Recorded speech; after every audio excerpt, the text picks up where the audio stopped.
쉿, 똑똑해 보이고 싶다. 5월 23일 월요일 온유의 뉴스 시작합니다. 저는 장도수 PD. 저는 윤 PD입니다. 주말에 용산 근처는 안 갔지? 아, 난 용산은 안 갔지. 나는 토요일에는 집 근처에서 할머니 와가지고 이제 할머니 오셨어?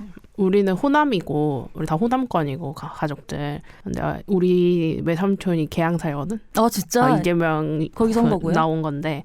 그래서 내가 삼촌한테 물어봤지. 삼촌 누구 뽑을 거야? 이랬더니 삼촌이 이번엔 심판 좀 받아야 되지 않겠어? 삼촌이 이랬어. 그래가지고 그래서 지금 지지율이 그렇게 나오는 거구나. 그렇게 생각했지. 왜냐면 지금 비등비등하거나 약간 뒤처지는 걸로도 나오더라고. 이 그래서. 자세한 얘기는 좀 이따가 해보도록 하고. 쉿, 똑똑해 보이고 싶다. 자, 첫 번째 온유의 뉴스 들어갈까? 꼭지 뭔가요? 아무래도 주말에 가장 핫했던 거는 한미 정상회담. 끝났어요, 그지? 2박 3일 일정이. 갔어. 바이든 갔어. 일본으로 가버렸다. 일정을 일일이 다 짚는 거는 너무 많고 이제 굵직굵직한 것만 짚어보려고 해. 어허. 정상회담 한 시간은 109분이다. 1시간 40분. 근데 진짜 별로 안 한다. 사실 뭐 이거 하기 전에 다 물밑에서 미리 어느 다 정도 말 맞춰놓는 정해놓으니까. 거겠지? 온유래. 일정 중에 뭐 기억에 남는 거 있어? 아무래도 처음에 오자마자 이제 삼성 반도체 공장에 가서 나는 제드래곤의 영어만 보다가 끝났다는. 근데 이게 그 얘기가 있어. 이게 첫날의 첫 번째 일정이었는데 시차상 이 방문을 제일 먼저 해야 미국의 금요일 맞아. 저녁에 프라임 시간대에 보도가 맞아. 된다고. 그래서 이제 미리 바이든이 맞아. 미국에 보도될 거를 예상하고 이제 거기부터 조졌다라고 얘기를 하는 그치. 때도 있더라고.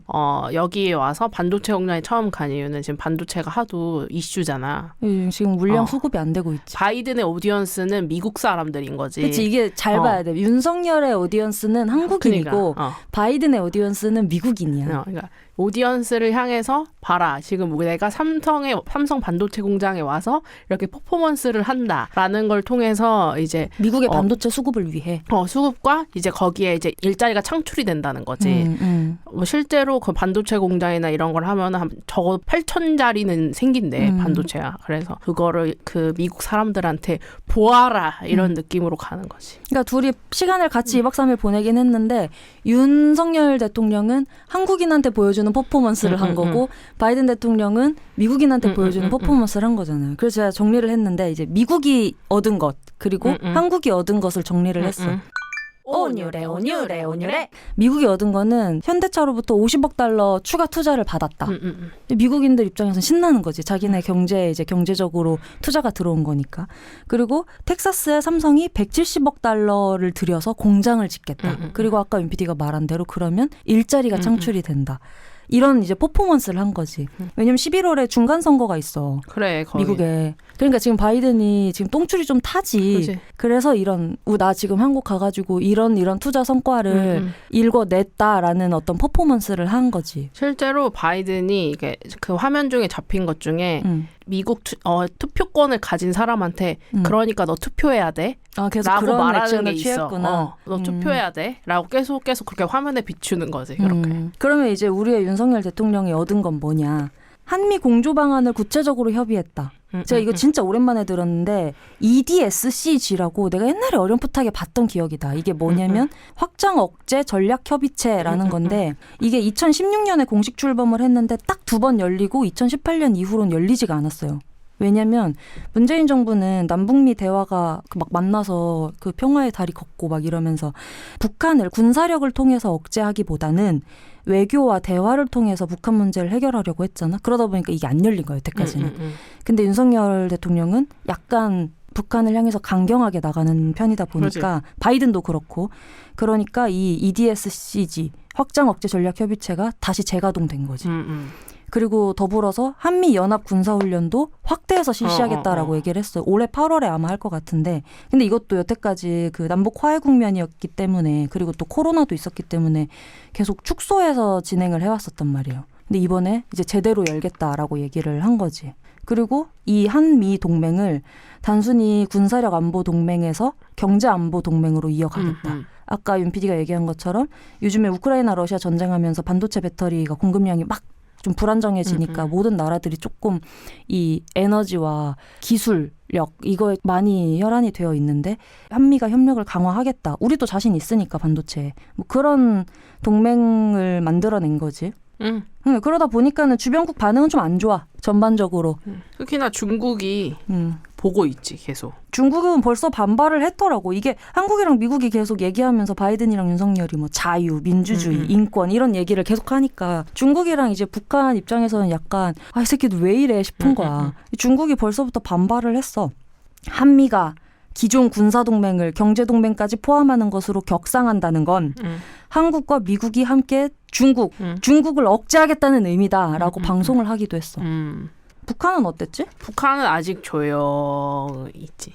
근데 지난번에 우리가 예상했잖아. 북한이 뭐 풍계리에서 풍기리에서 막 지금 막 옮기고 어쩌고 실제로 뭐 그 탄두까지 뭐 그 연료 주의까지 뭐 했다고 쏘진 않았어, 그지?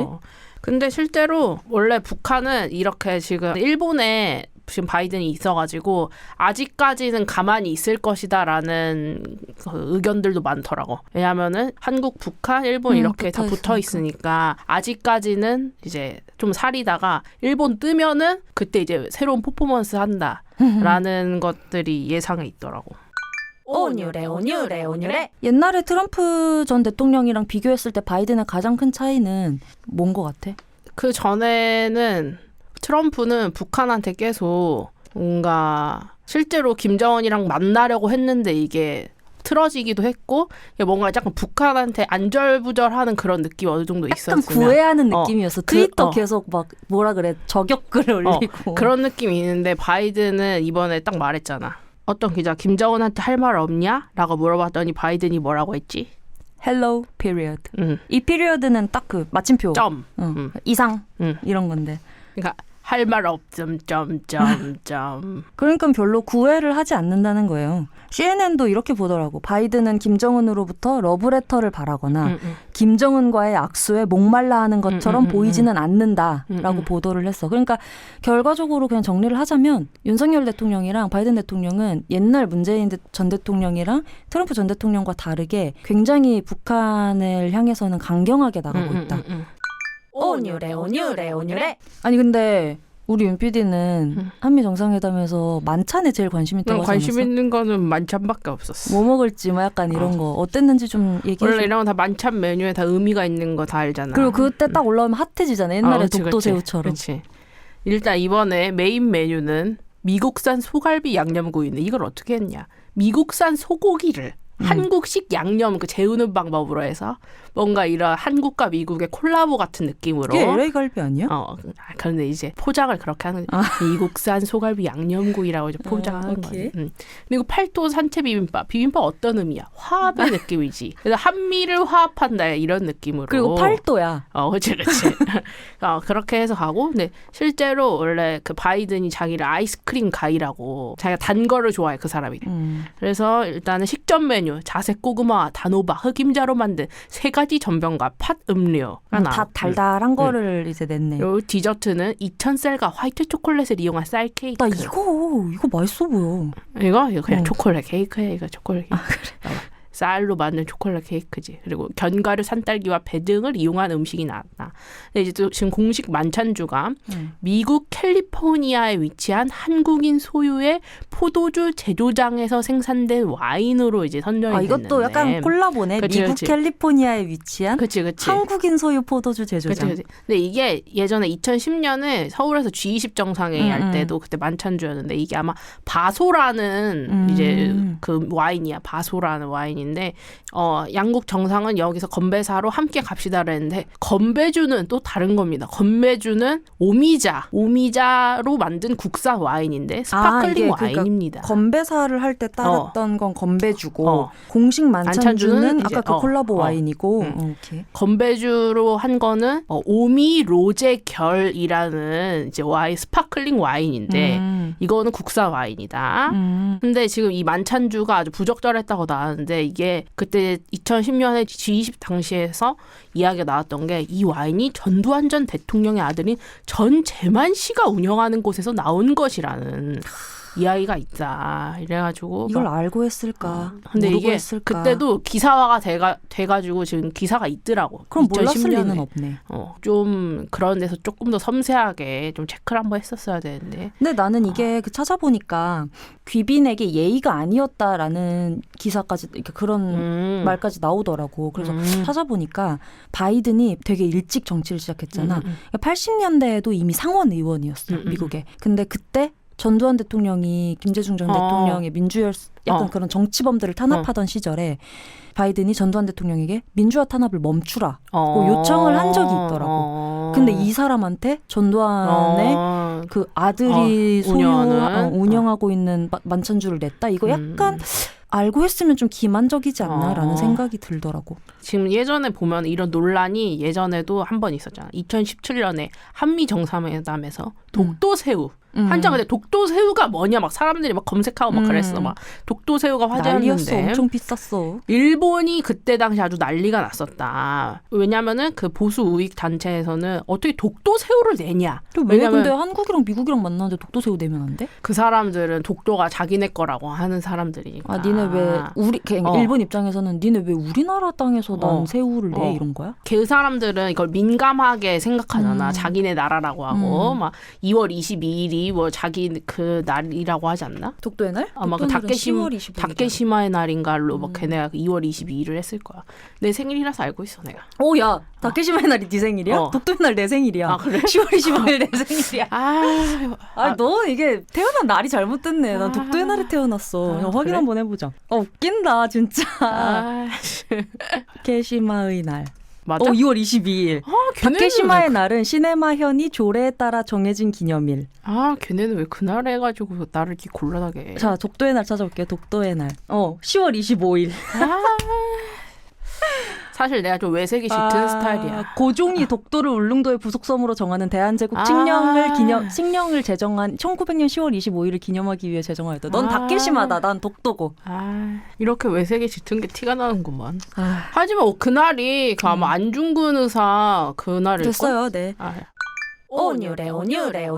독도새우 얘기 끝을 내야 되는데? 그래, 독도새우 얘기 끝을 내세요. 해봐.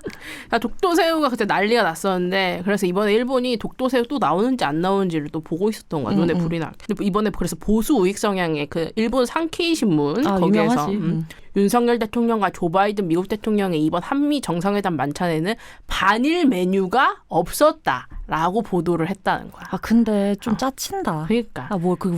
다 들여다보면 우리가 뭐 반일 메뉴 내려고 냈냐? 참 어이가 없네요.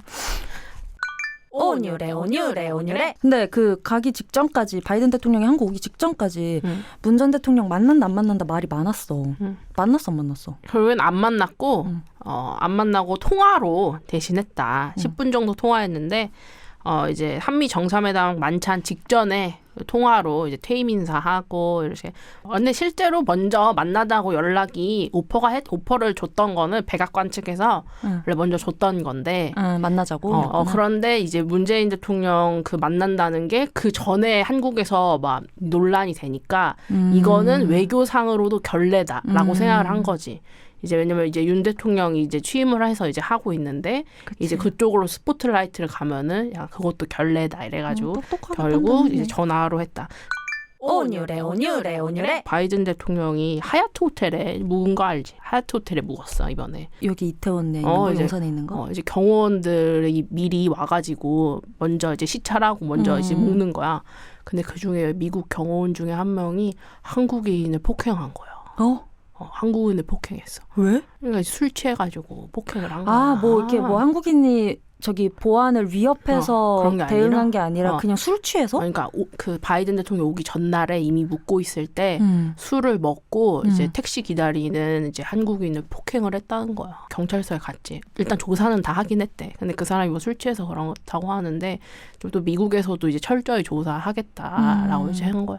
근데 이게 실제로 이제 경호하기 막 10시간 전인가 그때는 술을 아예 금주인데 그 사람이 그러게. 술을 먹어가지고 마시고. 바이든도 사실 창피하지 얼마나 창피해. 이게 무슨 개쪽이야. 그래가지고 지금 그런 이제 이야기가 있었다 뒤에. 나는 야화 같은 것만 관심이 가더라. 먹을 것과. 똑똑해 보이고 싶다. 자, 그럼 두 번째 온유래 뉴스 들어갈게요. 개딸과 팬덤. 띠링.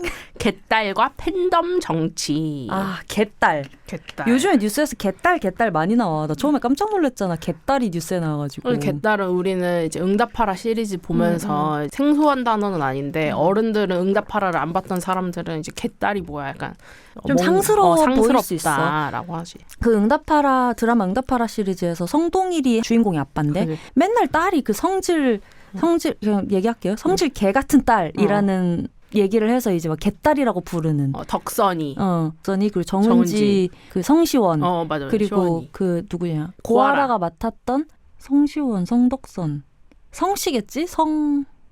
오빠는 준. 성나정. 아 맞아 성나정. 온유래.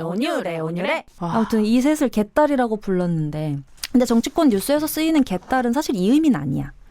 쉽게 말하면 민주당 이재명을 지지하는 20, 30대 여성들을 이제 일컫는 말인데 뭐의 줄임말이지? 개혁의 딸들의 줄임말. 개혁의 딸. 그래서 개딸. 그리고 스스로를 자기를 난 개딸이다라고 하고 이재명한테 잼파파. 왜 잼파파야? 아빠, 제명 아빠. 노. 잼파파. 뭐 아빠 이렇게 부르기도 하고 개딸 말고도 양아들이라는 것도 있는데 이거는 양심의 아들이라는 걸 줄인 건데 이거는 2030 이재명의 남성 지지자들이다. 그러니까 개딸이 있고 양아들이 있는 거구나. 지금 왜 이게 논란이 됐냐면 지난 주말에 이 개딸들이 민주당사 앞에서 맞아. 집회를 열어서 박지원 민주당 공동비상대책위원장한테 사과를 하고 사퇴하라고 촉구를 했어. 왜? 박 위원장이 검수완박 법안 강행 처리에 비판적이었기 때문에. 그러니까 자신들이 아빠라고 부르는 이재명 후보하고 이제 의견이 안 맞으니까. 그리고 두 번째, 당내 성비위에 엄정 대응해서 지방선거를 어렵게 만들고 있다. 내부 총질 그만해라. 그러니까 박지원 비대위원장이 민주당 내부의 성비위에 대해서 굉장히 강경한 발언들을 이어가고 엄정한 처벌들을 촉구를 하는 거 그만해라. 니네 내부 총질 그만해라. 라는 얘기를 하는 건데. 그래서 실제로 그 지금 엄청난 악플이 달리고 있대. 박 위원장한테. 근데 악플도 많이 달리고 문자 폭탄도 쏟아진다고 하고. 근데 박 위원장은 그게 정말 개딸분들인지 나는 사실 좀 궁금하긴 하다.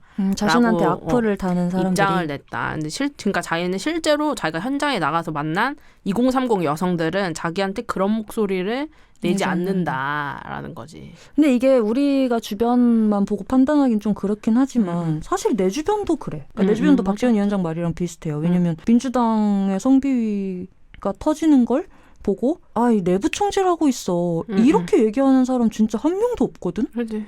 어때? 주변에? 사실 내 주변에는 있어? 아니 우린 이런 얘기를 안 해. 정치를 안 해. 온유래.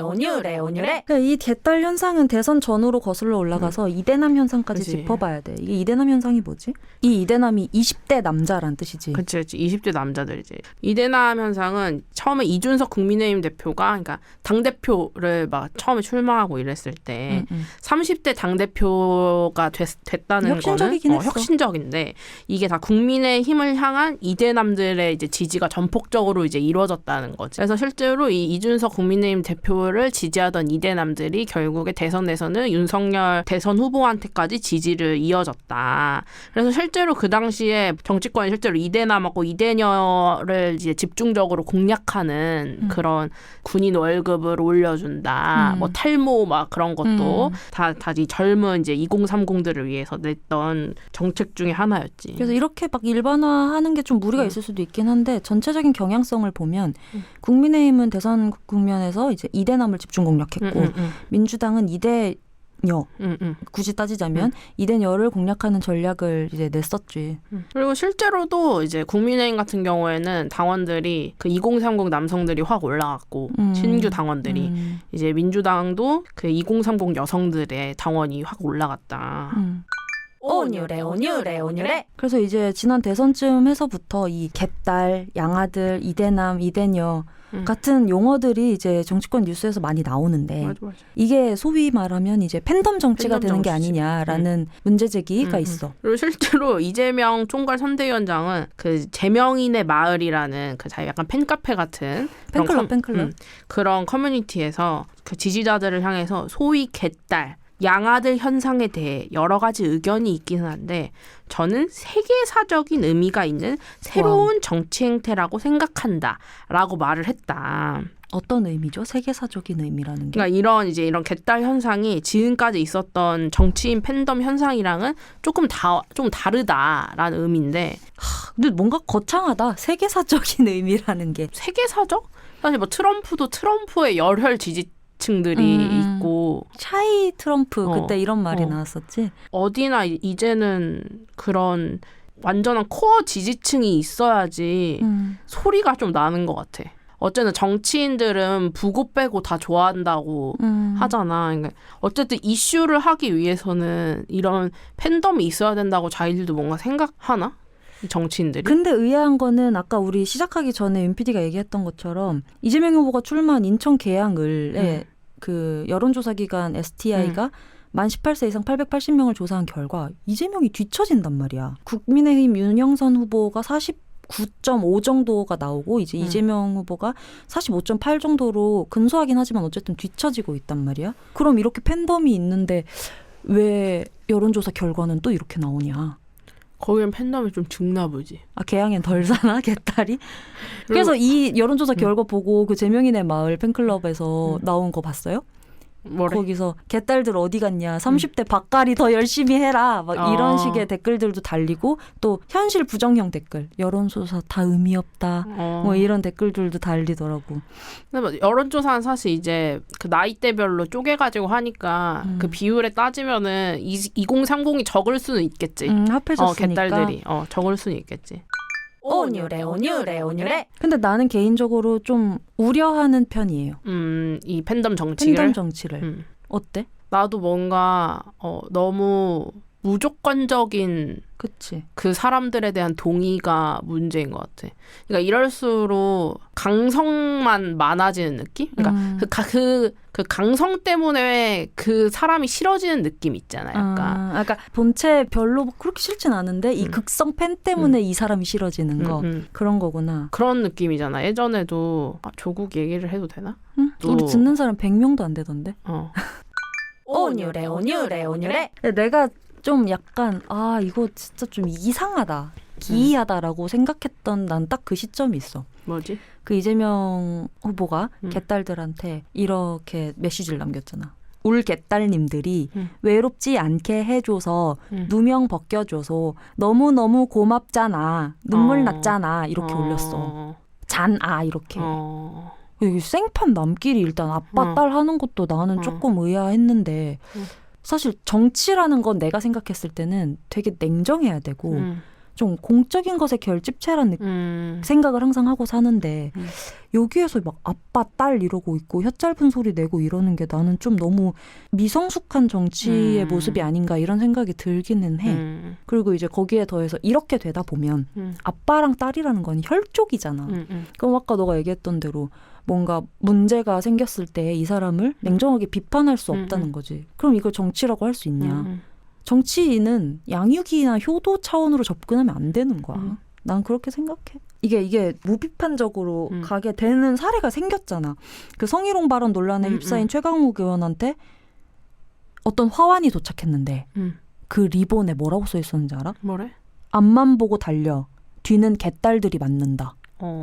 이게 좀 우려스럽다. 그치? 그러니까 그런 말이 사실 있잖아. 이거는 뭐 아이돌 팬덤에서도 그렇지만 빠가 까를 만든다라는 거 있잖아. 그러니까 열렬한 팬들 때문에 그런 행태들을 보면서 그걸 까는 사람들이 생긴다는 그런 건데 그거는 이제 이게 정치에서도 그게 적용이 되는 느낌인 거지. 그치. 빠가 까를 만든다. 온유래. 지금 또 팬덤이 생기고 있는 또 다 급부상하는 뭐라 그래 신인들이 있어. 누구지? 이제 건사랑과 이제 한동훈 법무부 장관의 팬덤들인데 일단 건사랑 같은 경우에는 지금 윤석열 대통령의 부인인 김건희 여사의 인기가 이제 사실 대선 전부터도 화제가 됐었지. 인터넷 팬카페인 건사랑. 이것도 팬클럽이야? 건사랑의 회원수는 일단 10만 명을 향해서 와. 이제 가고 있는데 실제로 여기에서는 그 김건희 여사의 굿즈를 제작하거나 이제 판매하고 그러니까 약간 아이돌 팬클럽 같은 느낌으로 이제 가고 있는 거지. 실제로 이제 건사랑 그 회원이 김건희 여사한테 안경을 선물했다는 거야. 조공? 조공했는데 인증샷 이런 거 있지. 이런 거서 이제 스케치샷 같은 데서 이제 안경이 이제 포착되는 모습. 아, 선물 받은 안경을 쓰고 나왔구나. 여러 보이고. 그리고 이제 그럼 또 팬들 미치지. 또 이제 또 기사가 또 나지. 이제 뭐 김건희 여사 안경 뭐 5만 원 뭐 그 5만 원 건사랑 회원이 뭐 한 것으로 왜 소박한 어쩌고 저쩌고 약간 뭐 또 이런 거 또 기사 또 나지. 근데 이제 지금 이 건사랑이라는 카페가 지금 지선을 앞두고 약간 뭔가 정치 커뮤니티처럼 되고 있는데 여기에서 좌표를 찍어가지고 이제 낙선 운동하거나 약간 이런 여기 가가지고 뭐 댓글 봐봐라 약간 이런 그러니까 것들이 단순히 좀 이제 뽑힌다는 거야. 옛날에 건사랑은 내가 기억하기로 막 좀 어떤 옷을 입고 나왔나 뭐 이런 것들이 화제가 되던 커뮤니티였는데 이제 이것도 정치적으로 변질이 되기 시작했다. 낙선 운동까지. 그래. 요즘 한동훈 법무부 장관도 장난 아니야. 사실 이제 한동훈 법무부 장관은 후보로 이제 됐을 때부터 뭐 스카프나 뭐 코트나 안경 뭐 이런 것들이 코디, 양복, 수트핏 뭐 이런 비율 어디 거냐 약간 이런 것들이 계속 화제가 됐었는데 실제로 지금 이 팬카페 회원 수도 계속 늘고 있다는 거야. 그리고 실제로 이 한동훈 장관이 취임식하는 영상이 조회수가 130만이다. 장관 취임식 영상이? 사실 이거 장관 취임식 영상을 그렇게 뉴스에서 생중계 해주지도 잘 않을 뿐더러 이거를 사람들이 잘 보지도 않는데 이걸 사람들이 여기 댓글에 태어나서 장관 취임식 처음 본다. 내가 장관 취임식까지 챙겨볼 줄은 몰랐다. 이런 반응이 130만이면 있다. 약간 아이돌 뮤비 재생수 같은 느낌인데? 그러니까 이게 실제로 동접이 엄청 나더라고. 이때도 보니까. 어쨌든 지금 이 팬덤 정치에 대해서 우리는 우려하는 바이다. 어떤 평론가는 이 소금물 이론처럼 얘기하더라고. 소금물 이론이 뭐야? 그러니까 소금물이 물하고 소금이잖아. 물 플러스 소금인데 이게 계속 강성 지지층들은 어차피 그러니까 팬덤들은 안 떠날 거라는 거지. 팬덤들은 완전한 거기 깔려있는 골수팬, 소위 소금이야. 말하는 골수팬? 소금인데 이제 중도층이 약간 물 같은 느낌인 거지. 근데 이제 이게 바가 가를 만들면서 이제 이 물들이 증발하면서 이 코어만 남게 되면은 점점 극으로 가고 강성만 남는다라는 우려가 있다고 하더라고. 극단적으로 가게 되면 이게 표현들이 되게 거칠어진단 맞아. 말이야. 원색적이지 약간. 혐오 표현도 일삼게 되고 그런 것들이 좀 우려가 된다는 거지. 뭐 팬덤이 됐던 적이 있어? 얘기해? VIP였어. 나는 트리플 S. 약간 마이너했네. 우리 그때 당시에는 그래도 나름 쌍두마차였는데 무슨 쌍두마차야. 카시오페아가 뭐 명백한. 아니 동방하고 이제 공이라고 처음에 다섯 원래 DSP하고 SM은 그런 재질로 가는 건 거 알지? 알지만 H.O.T와 제키 느낌으로. H.O.T와 제키는 맞지. 근데 여기는 들어봐. 내가 요즘에 스노우 프린스 틀려고 하잖아 겨울에. 모르는 사람들 많다. 그래? 그러니까 그게 제일 유명한 노래인데도 맞아. 모르는 사람이 많다는 건 쌍두마차가 아니었다는 거야. 중요한 건 동방신기도 똑같아. 사람들은 요즘 애들은 동방신기가 5명이었단 걸 몰라. 그래도 미로틱은 알잖아. 아니야. 그거 몰라? 갓세븐인가 세븐틴이 콘서트에서 오정반합을 이제 그 커버해서 부른 거지. 춤추면서. 근데 그 팬들이 이게 미공개 곡인 줄 알았다는 거야. 그거는 그냥 스노우 프린스도 그런 재질인 거야. 그러니까 알겠다. 여러분 이렇게 맹목적인 사랑 때문에 지금 나를 봐라. 그러니까. 그래 이렇게 된다니까. 하지만 현실을 여기에, 받아들이지 못하게 된다. 하지만 여기에 범죄자가 폭력을 행사했던 사람으로 인해서 이제 여기가 와장창 끝이 났다. 근데 트리플 S에서도 여전히 폭행한 멤버를 감싸는 사람들이 있잖아. 있긴 있겠지. 그러니까 이게 내가 봤을 때 굉장히 맹목적인 거잖아. 맞아. 사람들은. 맞아. 이거는 너무 유대 관계가 깊이 엮였기 때문인 거야. 맞아. 근데 정치인한테 그러면 안 된다고. 범죄를 저지르거나 성비위가 있는 사람한테 그런 사실이 밝혀졌을 때 정치인을 손절할 줄 아는 국민이 돼야 되는 거 아니야? 그치. 근데 그게 지금까지 계속 안 됐다는 게 문제지. 사실 그 박근혜 대통령을 좋아했던 이제 박사모가 있었네 또. 거기에 맹목적이 되면은 헤어나올 수 없는 지경이 되는 게 아닌가. 근데 이 팬덤 정치가 사실 뭐 의미를 찾자면 의미도 있어. 사실 그러니까 팬덤 정치에 빛과 그림자가 있다면 그림자는 우리가 지금까지 우려했던 그런 맹목적인 그런 부분이 문제겠지만 빛은 실제로 이대남 이대녀라고 하는 사실 기존의 정치에 크게 관여하지 않고 관심도 없었던 사람들이 없었다고 여겨지던. 그리고 사실 정치권에서도 거의 버리는 그 세대였던 그 2030들의 정치 참여가 활발해졌다는 점에서는 분명히 의미가 있지. 그건 분명한 의미가 있지. 그리고 2030들의 표를 이제 그들이 의식하기 시작했다는 거는 큰 의미가 있다. 쉿, 똑똑해 보이고 싶다. 자, 여기서 마무리할까? 안녕. 안녕. 우리 목요일에 봐.